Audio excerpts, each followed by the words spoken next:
Hello and welcome to episode 363. I hope that you're doing marvelously well today. However, if you are struggling with OCD or anxiety and you would like to get some help for that, well, you can get a free session with me. To get that, you can head over to my website, which is robertjamescoaching.com, and you can send me a message and let me know about what you're kind of struggling with. Now, in today's podcast, I'm going to be talking about what actually happens in the brain. You know, when we're overthinking, we're overanalyzing, we're ruminating, we're doing that thing that is normally associated with pure OCD, which is really when the compulsions are the thinking. And I'm sure you found yourself in a situation where you're in a kind of whirlwind of thoughts and you're analyzing and reanalyzing decisions or scenarios or conversations.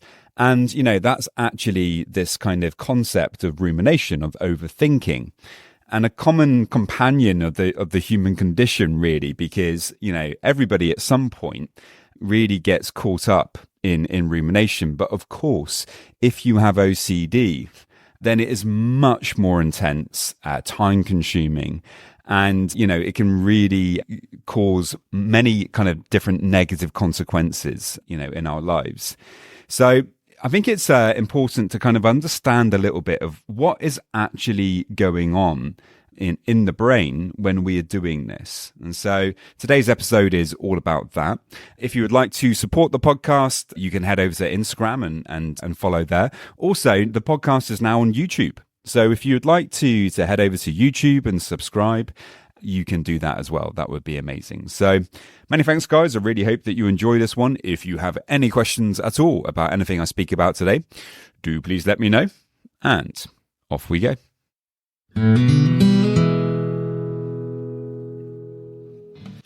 Here's a quote to get us started today, and it's by Daniel J. Siegel, who is a clinical professor of psychiatry at the UCLA School of Medicine. This is somebody actually who I actually found him really, really helpful when I was really struggling with OCD still, because he was kind of one of the first people to really be talking openly about mindfulness, the effects that it can have on the brain with neuroplasticity. And I found his work to be really amazing and really, really helpful. So here's the quote. Overthinking, also best understood as the process where we repeatedly go over thoughts in our minds, can lead to stress and anxiety, which negatively impacts the brain's functioning. By learning to observe our thoughts without getting entangled in them, we can reduce overthinking and improve our well-being.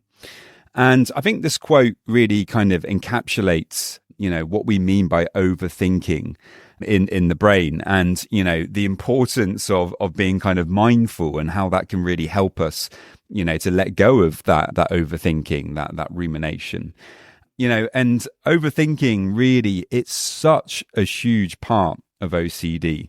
When we allow the OCD to kind of dictate things, it will take us on this very uncomfortable journey where we're constantly getting caught up in things, and trying our very best to kind of not overthink things. But of course, the more that we try to not think about things, the more we end up thinking about them. So why does our mind turn into this kind of maze of thoughts that we can't seem to escape?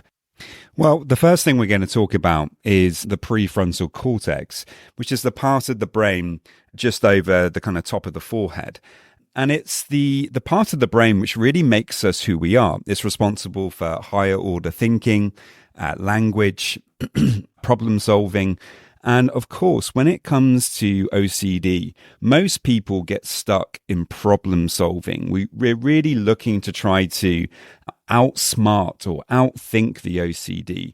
There's this kind of deep held belief, particularly in Western thought, that if we think about a problem for long enough, we can come up with an answer. Now, of course, if you listen to this podcast on a regular basis, you will know that that's actually the anxiety trap.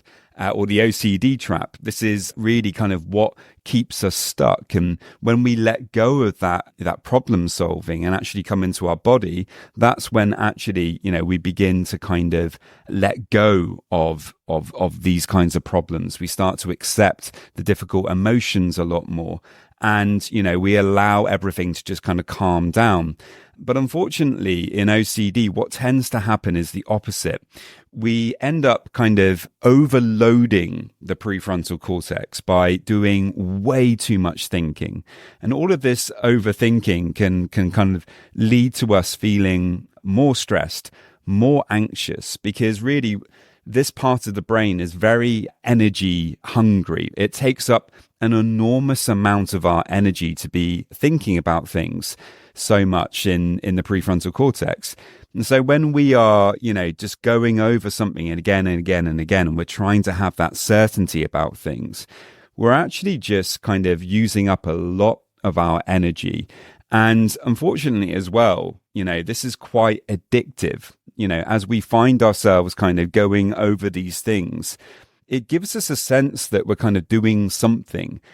Like if you have OCD, of course you do want to do something. You don't want to feel like you just have to put up with it forever. And so, thinking about it and trying to problem solve in this way, we feel like we're doing something. It is quite addictive because it gives us this sense that we're taking action. But unfortunately, it's the wrong kind of action, and it will lead to us kind of remaining more stuck. Another important thing that's going on in the brain is the amygdala is activated. So the amygdala is a part of the limbic system, which is involved in processing emotions. And it can really become overly active when you're overthinking, especially if your thoughts are anxiety inducing or negative, which, let's face it, in OCD, more often than not, they are. And this heightened activity can trigger a kind of stress response, leading to feelings of anxiety and panic, and making, rational thought in the prefrontal cortex much more challenging. And so when the amygdala is activated, we tend to go into a sympathetic nervous response, the fight or flight system. And again, when that happens, you feel all sorts of difficult sensations in the body. The body tends to release stress hormones like cortisol and adrenaline. And these stress hormones are then responsible for this heightened sense of stress and anxiety, where you can actually feel your heartbeat rising, your hands are clammy, and you feel that intense urge to resolve the situation, to get rid of it. Which obviously is a compulsion. You want to perform a compulsion because you have that sense of, if I just do something, if I do that familiar thing that I normally do, then at least I will feel better in the short term. So that's kind of how the amygdala and the cortex kind of function together. The amygdala sends out the message. There's something wrong in the environment. The body reacts with stress hormones and an activated sympathetic nervous response. We feel all kind of het up, and then we start thinking more, and it's a vicious circle, and it's so important to understand that is what is going on in the brain when we do get activated, because what we're going to talk about in a minute is, of course, what can we do to calm that all down? Another issue from all of this overthinking is actually impaired cognitive flexibility. And this is where, because we're thinking about the same things all the time, it can be much harder for us to actually pay attention to new information or new possibilities that might arrive. We're so kind of focused and dialed in on those particular obsessions that it's very hard for us to kind of to see things from a different angle or a different perspective. And actually having that kind of mental flexibility to be able to do that, to be able to see things from a different perspective, makes it much harder for us to kind of move on from those obsessions. Now, this next one is really important, in my opinion, and that is that when we're overthinking things all the time and overanalyzing, we're actually reducing our working memory. And that means we're going to have less mental capacity to be able to do other things, to be able to actually, refocus our attention, or to multitask, or to do other activities that we need to do. I know personally for me, when I do get caught up in overthinking and rumination, that I find it exhausting. It takes up so much of my energy. And then if I sit down and I try to focus on some work that I need to do, I find it much harder to really focus my attention. And, a big part of that could be because we've really impacted our working memory by, trying to kind of figure these things out all the time. And it does take up an enormous amount of energy. Yeah, another important factor when it comes to the brain and overthinking is how all of this rumination can actually impact neurotransmitters and the kind of chemical balance of our brains. Through all of that overthinking, what it does is obviously it creates stress, it creates anxiety, and that can impact those neurotransmitters like dopamine and serotonin. And we know serotonin is a very important neurotransmitter when it comes to OCD. Dopamine is very important when it comes to motivation and well-being. And so, if we are doing something which is not helping those systems and is causing perhaps a kind of chemical irregulation, then, of course, we want to kind of learn how to not do that as much and to dampen that down. So there's lots of different things that I've just kind of mentioned there. Obviously, I'm not an expert in neuroscience, and so I'm just kind of giving you some ideas from what I've researched. And of course, there's some things that I've not included, I'm sure. But this gives you a kind of general idea of kind of what's going on in the brain when we are so caught up in rumination all the time. Now, the good news is that we do have neuroplasticity, and this is another element of the brain which is incredibly important because it means that actually there is hope here, despite the fact that maybe you've been kind of getting caught up in rumination for a long time. You may be worrying, oh no, what if I've kind of caused this chemical imbalance, or, I'm just doing this all day, every day. I've got no energy. How am I going to turn things around if I've got no energy? I always like to come back to positivity if I can on this podcast. My belief is because, I really thought I was completely stuck. I really thought that I'd, kind of messed myself up through thinking in a negative way for too long. And it turned out that it wasn't true, that yeah, okay, I had been engaging in obsessive thoughts for a long time, but actually by learning how to focus my attention on different things and to let go of rumination over an extended period of time, the evidence that I have is personally for me, I didn't get so many ruminations anymore. I stopped getting so caught up in my thoughts. I was much more able to kind of direct my attention where it needed to go. And in doing so, I felt less anxiety. I was obsessing less, and I feel like this is or a big part of how I was able to kind of start letting go of OCD. And so, of course, if I've been able to do that, there's nothing particularly special about me. If I can do it, then you can do it too. And so this is the positive kind of message that I really want to get across. Now, to emphasize this point, I'm going to share another quote by Jeffrey M. Schwartz. I was quoting him, I think, in the last podcast too. And here's the quote. Through the power of neuroplasticity, our brains are capable of remarkable change. This means that even the entrenched patterns of OCD can be transformed. By actively choosing where we focus our attention, we can reshape our neural pathways, leading to lasting changes in our thoughts and behaviors. And this is incredibly encouraging. I really like the work of Jeffrey Schwartz. I think he's, really positive about our ability to change no matter how long you might have been struggling with OCD. And so, what can we do? What are some of the things that can help us then to kind of make that change a reality? Of course, mindfulness, I think, is one of those strategies, and whether you're applying that through acceptance commitment therapy, whether you're using mindfulness in a kind of a more of a formal way through formal meditation. I do personally find meditation quite difficult. I might do 5 minutes here and there, but I find more active meditation or informal meditation to be something that's very helpful. And so what do I mean by that? Well, really, no matter where you go, you can choose to pay attention much more to the present as you're doing everyday things. For example, this morning, whilst I was walking the dog, I was trying to really pay attention to where I was, to what was going on around me, to noticing the trees, noticing the sun come up, watching my dog as he's running through the fields trying to get a rabbit, which he never manages to catch, but he keeps on trying anyway.